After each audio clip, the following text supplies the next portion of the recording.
ವಾರ್ಯಮಾಣೋಪಿ ಪಾಪೇಭ್ಯ ಪಾಪಾತ್ಮ ಪಾಪಮಿಚ್ಛತಿ, ಚೋದ್ಯಮಾನೇಪಿ ಪಾಪೇನ ಶುಭಾತ್ಮ ಶುಭಮಿಚ್ಛತಿ. ಅತ್ಯದ್ಭುತವಾದ ಮಾತು. ಯಾರ ಮನಸ್ಸು, ಯಾರ ಯೋಗ್ಯತೆ, ಯಾರ ಸ್ವಭಾವ ದುಷ್ಟವಾಗಿದೆ, ಅಂತಹ ವ್ಯಕ್ತಿಗೆ ಎಷ್ಟು ಪಾಪಗಳನ್ನು ಮಾಡಬೇಡ, ಈ ಪಾಪಗಳಿಂದ ಇಂಥ ಅನರ್ಥವಿದೆ, ಇದರಿಂದ ಹೀಗಾಗತ್ತೆ, ಇದರಿಂದ ಇಷ್ಟೆಲ್ಲ ಹಾನಿ ಇದೆ ಅಂತ ನಾವು ಎಷ್ಟು ಹೇಳಿದರೂ ಕೂಡ ಆ ಪಾಪಗಳನ್ನು ಮಾಡುವುದಕ್ಕೆ ಅವನು ನಿಲ್ಲಿಸುವುದೇ ಇಲ್ಲ, ಇನ್ನು ಹೆಚ್ಚು ಮಾಡ್ತಾ ಹೋಗ್ತಾನೆ. ಅದೇ ಯಾರು ಸನ್ಮನುಷ್ಯನಿದ್ದಾನೆ, ಸಜ್ಜನನಿದ್ದಾನೆ, ಅವನಿಗೆ ಎಷ್ಟು ಪಾಪಕರ್ಮಗಳಲ್ಲಿ ಪ್ರಚೋದನೆ ಮಾಡಿದರು, ಎಷ್ಟು ಪಾಪಕರ್ಮಗಳಲ್ಲಿ ಪ್ರೇರಣೆಯನ್ನು ಮಾಡಿದರು, ಉತ್ಸಾಹ ಕೊಟ್ಟರು, ಆಸೆ ಆಕಾಂಕ್ಷೆಗಳನ್ನು ನಾವು ಅವನಿಗೆ ತೋರಿಸಿದರೂ ಕೂಡ ಅವನು ಎಂದಿಗೂ ಕೂಡ ಕೆಟ್ಟ ಕರ್ಮದೊಳಗೆ ಅವನು ತೊಡಗುವುದಿಲ್ಲ, ಅವನು ಒಳ್ಳೆ ಕರ್ಮಗಳಲ್ಲೇ ತೊಡಗುತ್ತಾನೆ. ಇದಕ್ಕೆ ಮೂಲಭೂತವಾದದ್ದು ಏನು ಅಂತಂದ್ರೆ ಅವನ ಸ್ವಭಾವ. ಧರ್ಮರಾಜನಿಗೆ ಎಷ್ಟು ಇನ್ನೊಬ್ಬರ ಬಗ್ಗೆ ನೆಗೆಟಿವ್ ಆಗಿ ಹೇಳಿದರೂ ಕೂಡ ಧರ್ಮರಾಜ ಪ್ರತಿಯೊಬ್ಬರಲ್ಲಿ ಒಳ್ಳೆಯದನ್ನೇ ಕಾಣ್ತಾನೆ.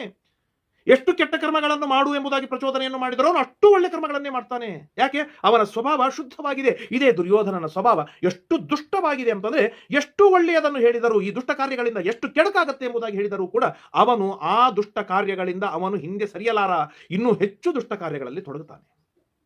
ಏನ್ ಮಾಡ್ಲಿಕ್ಕೆ ಸಾಧ್ಯವಿಲ್ಲ.